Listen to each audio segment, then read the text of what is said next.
Our scripture reading today comes from Matthew 25, 1 through 13, and it's the parable of the 10 bridesmaids. Then the kingdom of heaven will be like this. 10 bridesmaids took their lamps and went to meet the bridegroom. 5 of them were foolish, and 5 were wise. When the foolish took their lamps, they took no oil with them. But the wise took flasks of oil with them for their lamps. As the bridegroom was delayed, all of them became drowsy and slept. But at midnight, there was a shout, "Look, here comes the bridegroom. Come out to meet him." Then all those bridesmaids got up and trimmed their lamps. The foolish said to the wise, "Give us some of your oil, for our lamps are going out." But the wise replied, "No, there will not be enough for you and for us. You had better go to the dealers and buy some for yourselves." And while they went to buy oil, the bridegroom came, and those who were ready went with him into the wedding banquet, and the door was shut. Later, the other bridesmaids came back and said, "Lord, Lord, open to us." But he replied, "Truly I tell you, I do not know you. Keep awake, therefore, for you know neither the day nor the hour." May God add blessing to the reading of the scripture, hearing, and understanding. Our hearts and minds are open. Amen. Now, here in Modern Worship, we love to have the children stay with us the whole time. But our kids ministry does offer a children's church for the rising K through second graders. If you would like to be part of that ministry, you can meet one of our kids' team members at the back, and they will take you down to room 214. Now, if you haven't checked in yet for children's church, that's okay. Just accompany your child, and they will get you checked in.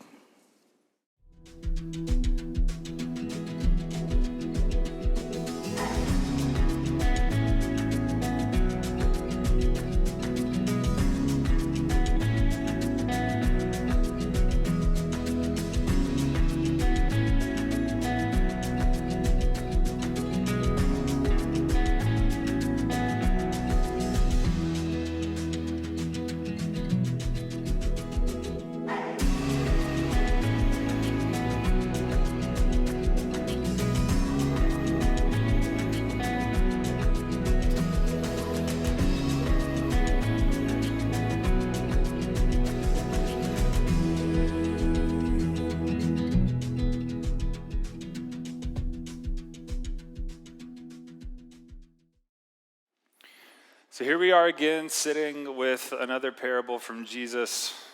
And if you're like me, you're wondering, what in the world does this even mean? What is our takeaway here? What could possibly be the point of this parable? What are we to learn from this story? And really, why does it matter to me anyway? I'm not sure how you have felt about this sermon series on the parables. We've spent over 2 months now, week in and week out, paying attention to, reading and listening to, attempting to understand these parables of Jesus, of which he says are concerning what the kingdom of heaven is like. And we've really just been making our way all the way through Matthew's gospel in doing so. And I'm just going to be straight up with you here, right at the very beginning. This parable in particular sets off all kinds of alarms in my head. I have a lot of questions when it comes to this parable. I also have a lot of problems with it. I'm pretty sure I'm a bit offended by it, and I'm also confused as to what it could possibly mean, because at first glance, and even as Mike was reading it a second ago, this sounds like a story all about how to induce a panic attack. If anything, it sounds a lot like an anxiety-ridden dream of some kind. Sarah, who I get to be the lucky husband of, is one of the smartest people that I know. And I like to think I know some pretty smart people. Sarah is a 4.0 student, except she's not only book smart, she actually has like legit common sense to go with it, which is hard to find in someone who's book smart. Usually they're lacking one or the other.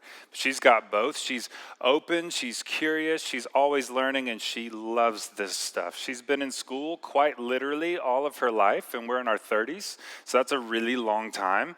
And for those of you who are like looking forward to get out of high school, like that's like another 15 years. So imagine. She's actually just completed, as of, I guess, last week was her last class, somewhere in there, and then this week is technically the end. She will have officially received her second master's degree. That's 2, not 1, but 2 master's degrees now. Yeah, exactly. Go ahead and give it up. Go ahead and give it up for sure. And she's pregnant. So this is a side, but we realized this last week at a doctor's appointment for baby and Sarah and all that stuff, that last time we were in master's school, she got pregnant, and then this time she's getting a master's degree and she got pregnant again. So who knows, maybe more school means more babies? Maybe not, maybe not, maybe just us. But she loves school. She loves having all of her school stuff in order. She loves keeping it organized and together with binders and color-coded, folders inside the binders and the exact right college-ruled paper with a brand new set of pens every year. We were at Target yesterday and the school supplies are out, and usually that's like Christmas in our house. Thankfully, we didn't come home with like a lot of school supply stuff yesterday. But she's constantly making sure that everything she is doing so that she can remain prepared. Okay, so that she will be prepared for whatever the educational system might throw her way, whether it's another exam or a test, or if it's an essay of some kind, or just some other kind of assignment. So you will understand then the panic that Sarah feels during a reoccurring dream that she has about the first day of school. In this dream, Sarah is showing up to campus. It's the first day of classes. But to her horror, she realizes that she doesn't know any of the classes that she's supposed to be taking. She doesn't know what the class is called. She doesn't know what the classes are about. She doesn't have an idea what the professor's name is, what building it could be in, or even the room number itself. Not knowing these things amplifies Sarah's anxiety. So she does what any of us would do in that situation, and depending on the dream, she pulls out her phone or maybe her laptop, and she tries to log into her student profile, hoping that when she gets in, she'll get an answer to these questions, maybe find out the professor or the building or the room number, or she might just find her schedule of classes waiting on her to relieve her of such anxiety. Except now, as she's attempting to log into her student profile, her password continuously is being rejected. So she tries a different one, and that one's rejected. Then she tries another one, and that one's rejected. She can't get into her account whatsoever. And so as the panic attack is setting in, Sarah wakes up with nothing resolved, but thankful to know that it was only a bad dream. And this, at least to me, on first reading of this parable from Jesus, is what the kingdom of heaven is like. An anxiety-ridden dream, leaving you breathless, worried about the fact that you are not doing what you are supposed to be doing, worried about the fact that you may have just completely missed out on the wedding banquet, or your opportunity to show up, or to get in, or to make it, whatever making it means. The message then becomes, stay alert, stay awake, pay attention, and stay prepared, because, well, this is what the kingdom of heaven is like. Maybe that's just how I hear it. But of course, this is where all the questions for me start coming in. Questions like, is Jesus saying that we can't count on people when we're in need? Or maybe it's the inverse. Is Jesus saying that we shouldn't give to those who ask of us? Are we to operate out of a place of scarcity? Because I thought Jesus was offering us an abundant kind of life. Does this not sound to anyone else completely opposite to everything that Jesus has said about the kingdom leading up to this point? We have people asking and not receiving, but then we have people not giving when they're being asked of, and yet in Matthew 5, 20 chapters prior, In the Sermon on the Mount, Jesus is saying things like, give to everyone who begs from you, and do not refuse anyone who wants to borrow from you. But that's not what's being said in this parable. And this is when I think we need to just take a step back and look at the larger picture and be careful. Because we are starting to enter into dangerous territory. See, as is often the case when it comes to the parables of Jesus, what we tend to do is we try to find the so-called moral of the story. And I just need you to know on the front end here that there is no such thing as a moral of the story when it comes to Jesus' parables. He's not teaching morals. If you want morals, you can look at things like the collection of Aesop's fables. They're wonderful. You can read them to their kids. They're great. But there is no moral to any of these parables. In fact, what we find in the parables is truth. So if you want morals, go to Aesop's fables. But if you want truth, well, the parables are the right place to look. And here's the thing, though, just fair warning. The thing about truth is it's often unsettling. Truth can kind of mess things up, can't it? Truth is sometimes hidden. It's often pretty disruptive. I would argue in a good way, but it can be disruptive. And it's certainly uncompromising. And yet it is the truth that Jesus says. It is the truth that will set you free. And see, that's what I want. I want truth. I want to be set free. I want freedom from things like feeling like I need to hide who I am all of the time. Freedom from that lie about, that's always telling me that I'm not good enough. Free from the past hurts in my life that I've been carrying around like a backpack full of rocks. Free from things like white lies and half-truths that make me feel more comfortable just for the moment, but then really uneasy the rest of the time. Or free from those disturbing whispers that you might know too, the disturbing whispers in our heads that are constantly telling us that we don't really matter. I don't need morals. Slow and steady wins the race can only get me so far. I need truth. I need to struggle with the truth. I need to enter more into this truth. I might even need to actually believe the truth when I come across it. And that is what we are supposed to be doing with parables, particularly these parables of Jesus. We are to engross ourselves fully within them. We are to talk about them at length. We are to wrestle with them. But as one pastor I've heard say before, she says it, I think, beautifully. She says, the best way to suck the life out of a parable is attempting to figure out its so-called moral of the story. If you want to kill a parable, try to find the moral of the story. So back to this parable at hand. Jesus is once again telling us a parable about the kingdom of heaven. This is a kingdom of which we are told by Jesus himself. We said this in the first week of our parable series, that this is a kingdom that is now here. It is a present reality today. You can live in and from it in this very moment. You don't have to wait on it. It's present to you now. It's available to you now. And many of Jesus' parables are apocalyptic in nature. We've talked about this a little bit, but apocalyptic is not a scary word. All that word means is that it's an unveiling or a revealing of something. That's why the last book in our Bible is called Revelation. It is a revealing of things to come. In fact, it is all apocalyptic literature. And apocalyptic literature is attempting to reveal something specific, and that is the true nature of things. So this is what Jesus is doing through these parables. And now in Matthew 25, we have come to the last week of Jesus' life. The parable, I think, that Robert talked about last week, and the parable that we will talk about in here next week as well, including this one, all take place within that last week where Jesus is in the holy city of Jerusalem with Jewish people from all over the place celebrating the Passover feast. And he's talking about what is to come, what is going to take place at the end of all things. And Jesus is honing in on the coming of the Son of Man. Now, the Son of Man was a moniker or a title that Jesus used to talk about himself, echoing the prophet Daniel, who talked about a coming Son of Man. Well, Jesus is fulfilling that prophecy and being the Son of Man.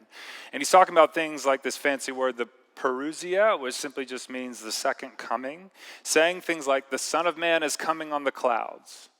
The Son of Man is coming at an unexpected hour, and no one knows the day or the hour of his coming, but the Son of Man is surely coming again. And so to illustrate this point, to illustrate these teachings, Jesus shares this parable about the 10 Parthenos. Can you say Parthenos? Good, just wanted to make sure you're still with me. Parthenos in the Greek means bridesmaids, but it can also mean virgins. So if your translation says virgins, that's fine. It can also just mean girls, particularly talking about younger, preteen, early teenage years kind of girls. So we have 10 Parthenos, 10 bridesmaids. We'll use girls and bridesmaids interchangeably here for this portion of the teaching. But in the parable, Jesus says that five of these bridesmaids did not bring any extra oil for their lamps. By the way, that word lamps is really torches. So you're not thinking of like this tiny little bedside table thing. You should be thinking of like something to light your way in the dark at night, a big torch. And these 5 bridesmaids didn't bring any extra oil, so they're considered to be foolish. Now, 5 of them did bring extra oil, flasks of oil for their torches, and they're considered to be wise.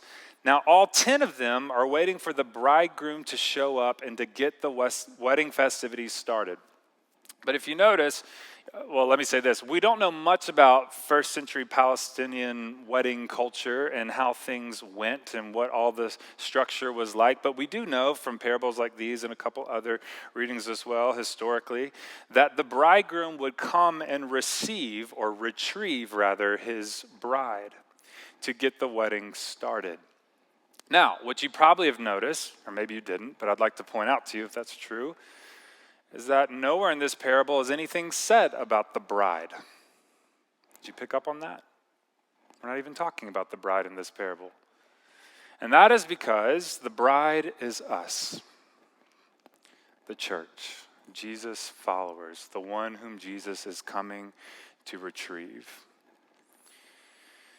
And that bit about the bridesmaids is important because in first century wedding culture, the bridegroom would come and retrieve the bride, but we'd be accompanied by the bridesmaids, young women, virgins, who would accompany the bridegroom in retrieving his bride to get the things started. But the bridegroom is delayed. We don't know why he's delayed. It could be that he's arguing with his soon-to-be father-in-law about the dowry and how much he should pay for the man's daughter, something like that. You know, because some of y'all are just worth like 2 goats and others of you are worth like 3 cows. It just kind of depends. Guys, that's a funny Bible joke. Let's laugh. We can do this. I feel like that's my humor now. As I tell a joke, no one laughs, and then I tell you that it's funny, and then you laugh. But whatever gets the laugh, you know. But the bridegroom is delayed, so the 10 bridesmaids fall asleep. The wise and the foolish alike, they all fall asleep. And somewhere around the middle of the night, in the darkness of the night, someone shouts out, "The bridegroom is coming, come out to meet him." And then quickly the girls start prepping their torches. The 5 who didn't bring the extra oil turn to those who did and say, "Hey, can we borrow some of yours? Because this thing's not going to be lit much longer." And they're told quickly in response, "There's not enough. Go get your own." So they leave in the middle of the night, mind you, and I guess they find a shop that's open in the middle of the night and someone's still selling oil for torches. But while they are away, the bridegroom shows up, takes the 5 bridesmaids who were wise into the wedding banquet and shuts the door behind them. Not long after that, the girls show up. "Lord, Lord, open up to us." And it's interesting that it's not the servant who opens the door, as would be a custom, but it's the bridegroom himself who comes to the door, opens up, looks at the 5 other bridesmaids in the face and says, "Truly I say to you, I do not know you." So keep awake, Jesus says, for you know neither the day nor the hour. So the kingdom of heaven is like a panic attack. Except maybe it's not. I've only ever heard this parable taught from the angle of staying awake, keep awake, pay attention. which is a good angle. It's fine because that is actually how Jesus ends the parable. Keep awake. You don't know when I'm coming. Most sermons I've heard, and even a handful of commentaries I've read in preparation for the sermon this week, all note that the entire point of this parable is staying prepared because you don't know when Jesus is coming. And I think that's fine, except what tends to happen, at least with sermons, not so much with scholarship, but at least with sermons that I've heard, is that message then gets added onto, doesn't it? Stay prepared or else. Stay prepared because Jesus is coming and you don't know when he's coming and you might miss the feast. Stay prepared or else, which leads, I think, into all kinds of bad theology filled with ideas like the rapture or other horrible and horrifying propositions, which leaves me asking the question, then what are we left to do? Because doesn't that sound like that parenting technique we use with our kids when we want them to do something like, hey, you better clean up the toys because dad's coming home. Or you better eat your vegetables because mom's about to be in here. Why do we do that? Why do we make the arrival of a parent, a loving parent, sound so scary? Is it supposed to be like, are we trying to induce fear on our children? And is the kingdom of heaven coming or Jesus is coming back supposed to sound so scary? So I just wonder if there's a different way to hear this parable. If there might be more to the message than simply stay prepared. Some parables ago now, back in Matthew 13, I was down in traditional. I think Robert was in here that day. We were teaching on the parable of the weeds and the wheat. And what struck me as I was prepping to teach on that parable is that we really like listening to different voices other than God's, or at least I do.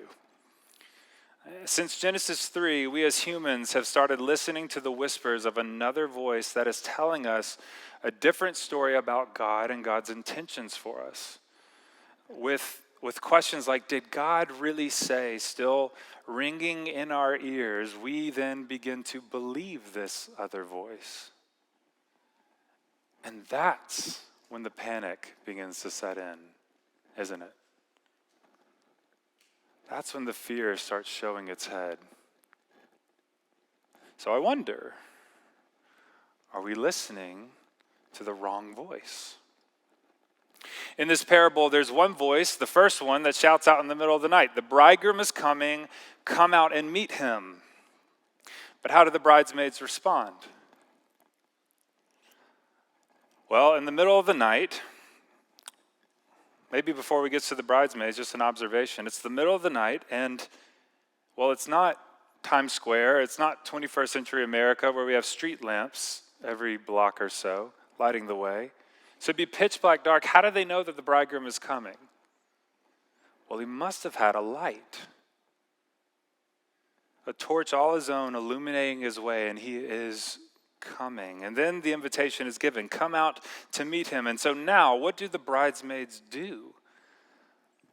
Did you notice that not one of them actually responds to that command the way it's given? Not one of them actually receives the invitation to come out and meet him. No, instead, they start messing with their torches.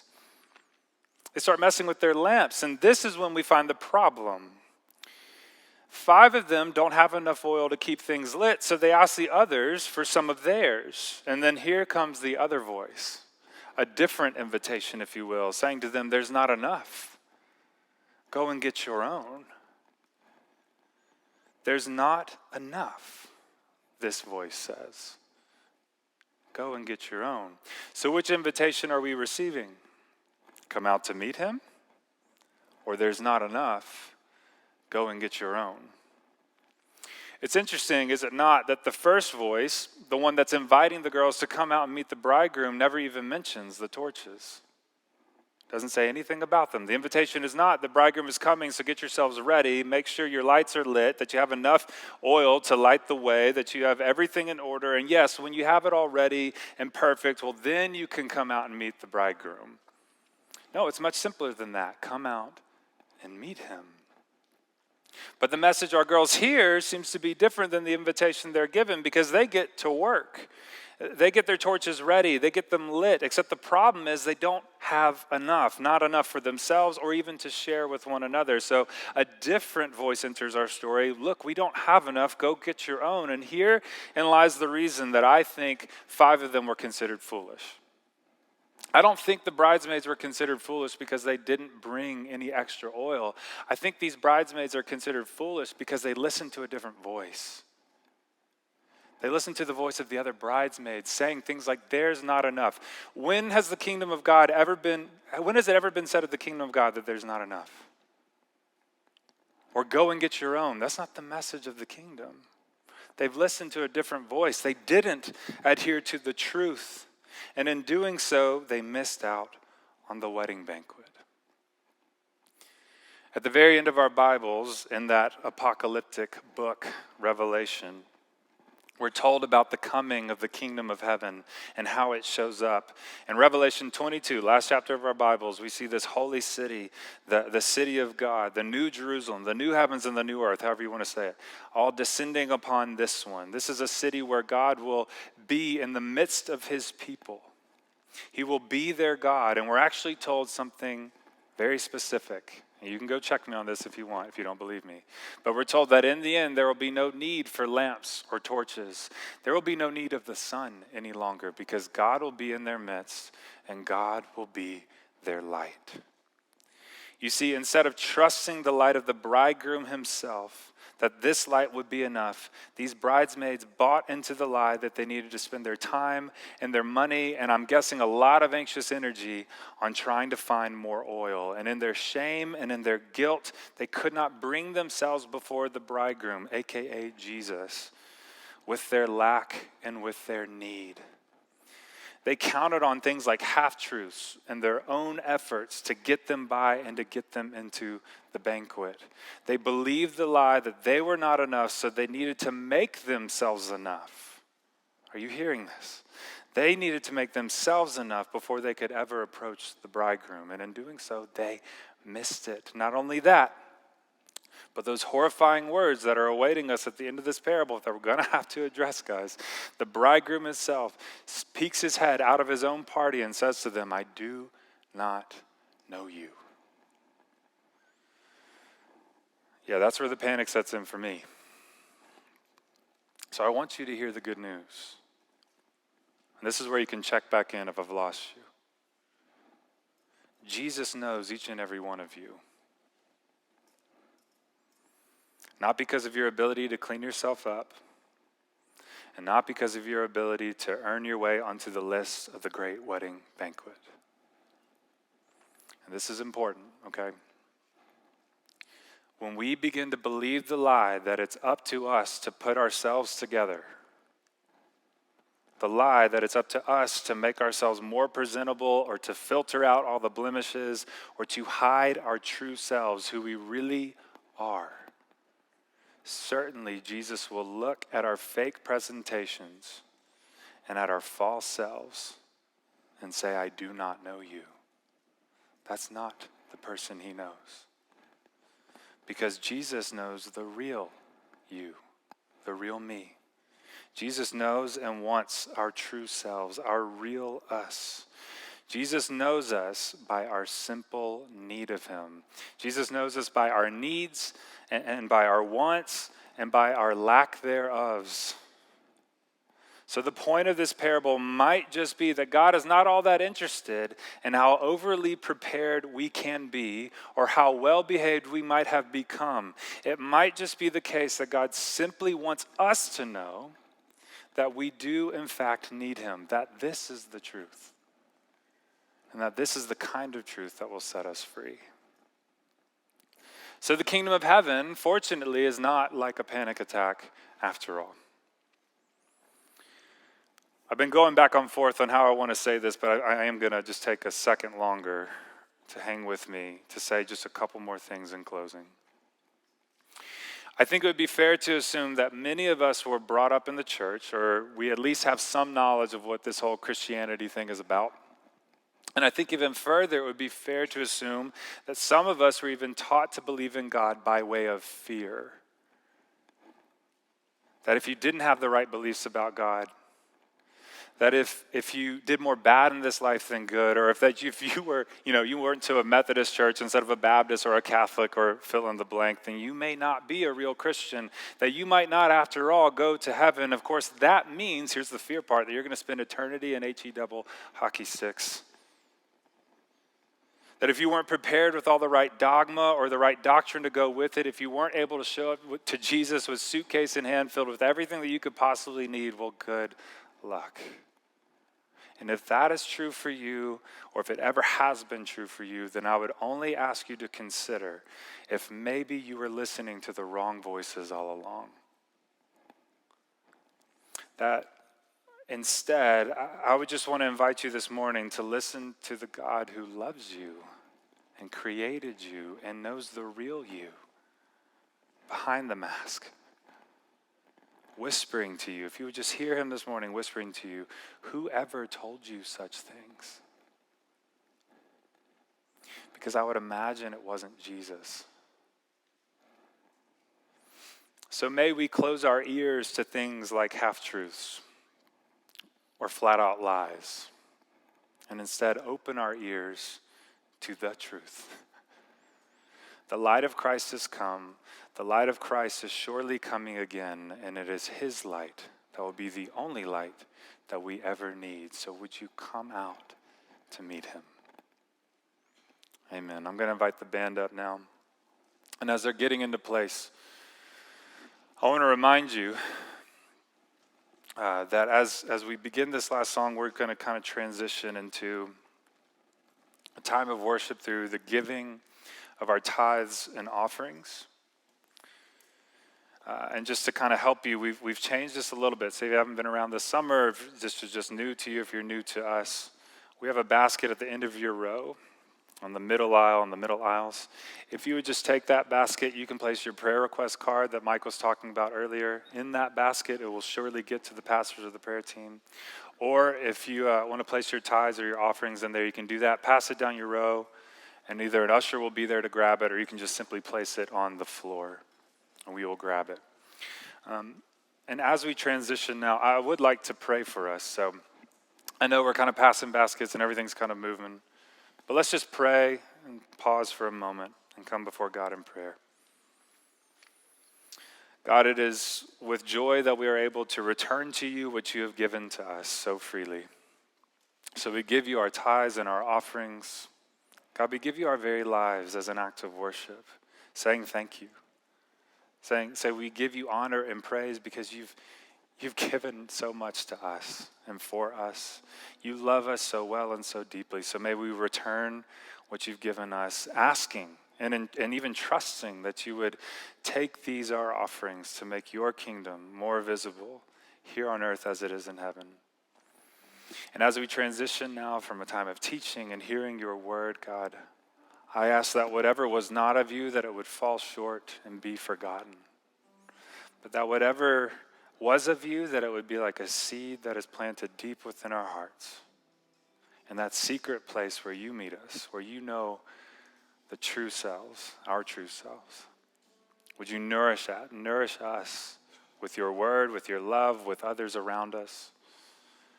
And may all that we do be glorifying and honoring to you. So as we go before you now in song, God, hear our praise, hear our prayers. And I pray that all of it would be worship you find pleasing. It's in Jesus' holy and precious name we pray. Amen.